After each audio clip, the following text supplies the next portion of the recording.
तो आज हम बात करेंगे द्विगु समास के बारे में कि द्विगु समास किसे कहते हैं, इसकी क्या परिभाषा है और इसे कैसे पहचाना जा सकता है। तो बने रहिए हमारे साथ वीडियो के अंत तक। और अगर आपने अभी तक हमारे YouTube चैनल को सब्सक्राइब नहीं किया है तो हमारे चैनल को सब्सक्राइब करें और साथ में बेल आइकन पर भी क्लिक करें। तो चलिए शुरू करते हैं।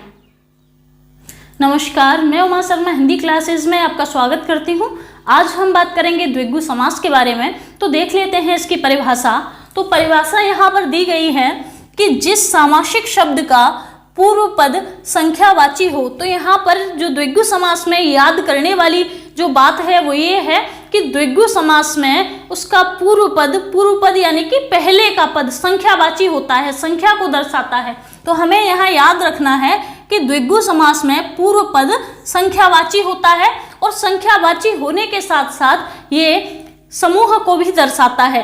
तो जहाँ भी हमें संख्या के साथ समूह दिखता है तो वहाँ हम पहचान कर सकते हैं कि यहाँ द्विगु समास है। अब आगे देखेंगे, इसके कुछ उदाहरण हैं, उदाहरण के माध्यम से द्विगु समास को समझेंगे। तो हम जान लेते हैं कि द्विगु समास में क्वेश्चन इस प्रकार भी बनता है कि ऐसा कौन सा समास है जिसका प्रथम पद संख्यावाची होता है। तो हम कह सकते हैं कि द्विगु समास का प्रथम जो पद है, पहला जो पद है वो संख्यावाची होता है। और ऐसे भी पूछते हैं कि ऐसा कौन सा समास है जिसका उत्तर पद प्रधान होता है। तो यहाँ आप देख सकते हैं कि द्विगु समास का उत्तर पद प्रधान होता है। अब इसे हम उदाहरण के माध्यम से और अच्छे से समझेंगे। तो देख लेते हैं उदाहरण। पहला उदाहरण दिया है शताब्दी।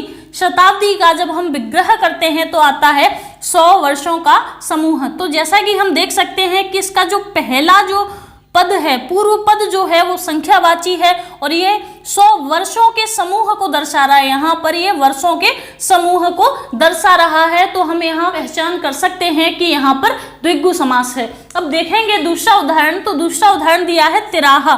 तिराहे में जब हम इसका समास विग्रह करते हैं तो आता है 3 राहों का समूह। तो यहाँ पर इसका पूर्व पद संख्यावाची है और ये समूह को दर्शा रहा है, राहों के समूह को दर्शा रहा है। अब देखेंगे इसका अगला उदाहरण। तो अगला उदाहरण दिया है चौमासा।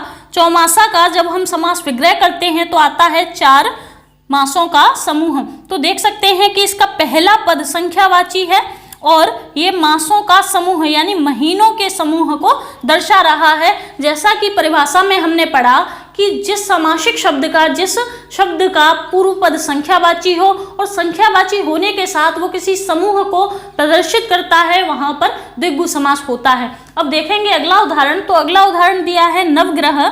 नवग्रह का जब हम समास विग्रह करते हैं तो आता है 9 ग्रहों का समूह। तो जैसा कि यहाँ पर देख सकते हैं कि पहला पद इसका संख्यावाची है और बाद का जब देखते हैं तो ग्रहों का समूह यानी कि ग्रहों के समूह को यहाँ पर दर्शा रहा है। अगला उदाहरण देखते हैं, दिया है पंचतंत्र।